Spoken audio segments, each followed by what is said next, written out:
Good morning. Good morning and welcome to Hyde Park United Methodist 9 a.m. weekday devotions. I'm Sally Campbell-Evans, the pastor for Congregational Care, and it's great to start this day with you, Wednesday, September 9th, my brother's birthday. Happy birthday, Andy. We're in week 25 of doing these morning devotionals, and truly, none of us thought it would last this long, right? But here we are. So thank you. Thank you for spending your mornings with us. Thank you for encouraging us with your presence, your comments, and your emojis, week in and week out. And if there are topics that you would like for us to discuss sometime, let us know, because I think that would be, quite a bit of fun. So many of you know that at the start of this COVID-19, at the start of this season of social isolation during the pandemic, I found myself doing an awful lot of walking. For a long time now, for me, being out in nature is just so life-giving and rejuvenating. I mean, there's nothing like an evening sunset or an early morning walk to get me in touch with the holy, the very source of life, our Creator. What does that for you? What time of day, what activity, what location? What is it for you that gets you in touch with God? For me, it's music and nature. They're my top two. So if you want to write it in the chat, that would be fun to know.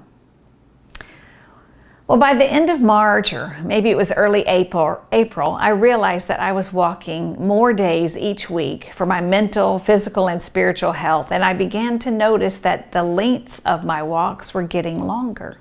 I was easily walking 3 or 4 miles most days, and so I set a walking goal. I wanted to walk 600 miles by August the 31st, 2020. I mean, that was an average of 4 miles a day, and since some days I didn't walk, on Fridays, I often took longer walks, like 8 or 10 miles, to catch up. I was excited about the goal, and I felt like I was going to meet it, and it became like a game to me that I played with myself. 4 miles today? Check. Well, towards the end of July, I was on a long 10-mile walk, about 3 miles in, and I could tell that something was wrong with my left foot.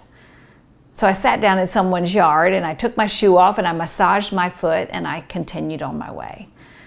But by mile 5, I sat down again and I picked up my phone and I called Clark and asked if he would come pick me up.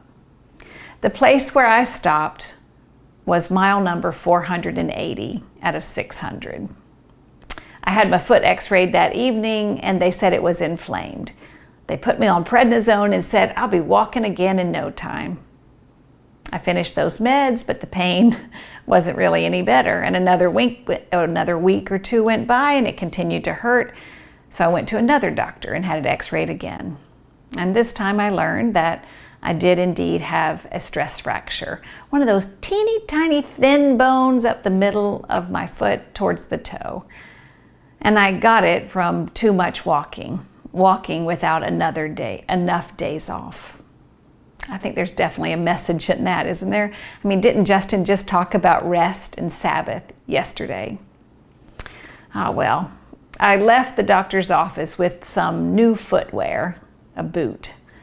And I have to tell you, I was quite discouraged, both because of the pain when I stepped on my foot, and also because I would be unable to pursue my original goal. Now, I could have only looked behind me. Woe is me. I am not able to do what I wanted to do. Woe is me. I'm a failure because I cannot accomplish the silly goal I set for myself.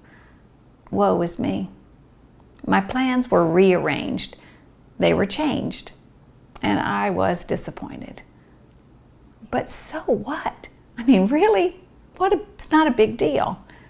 But sometimes I think I focus just a little too much attention on the mistakes or the things that have gone wrong and I've not been successful at. Do you ever get stuck looking backwards? Do you ever do that? I do. Well, a few weeks later, I went back to the doctor and I learned that I could ride a bike, just not walk for any length of time. And so I slightly adjusted, I amended my goal, and I hit 600 miles by the end of August, with the last 120 being on a bicycle. In reflecting on the whole experience of setting goals, a verse from Philippians came to mind. Paul is talking, and he says, "I forget about the things behind me, and I reach out for the things ahead of me." Another version puts it like this: "Forgetting what lies behind and straining forward to what lies ahead, I press on toward the goal."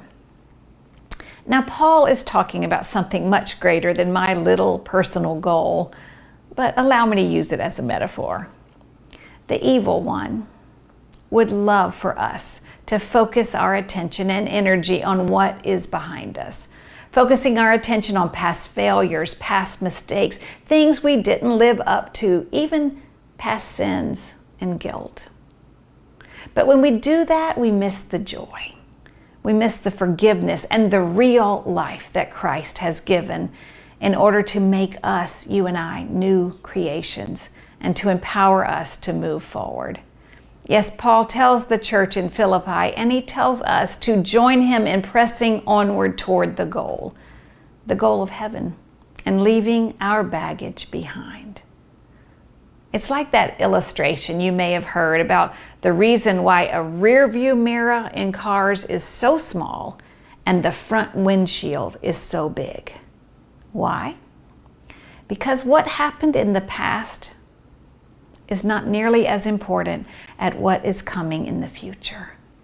I love that image. This is the mentality of the Christian who lives under grace. It's a way of life that focuses on Christ and all that Christ did and does through the cross and the empty tomb. Sometimes we might have to reimagine how it is that we will move forward, but together with Jesus, we are pointed toward a bright future and a great hope.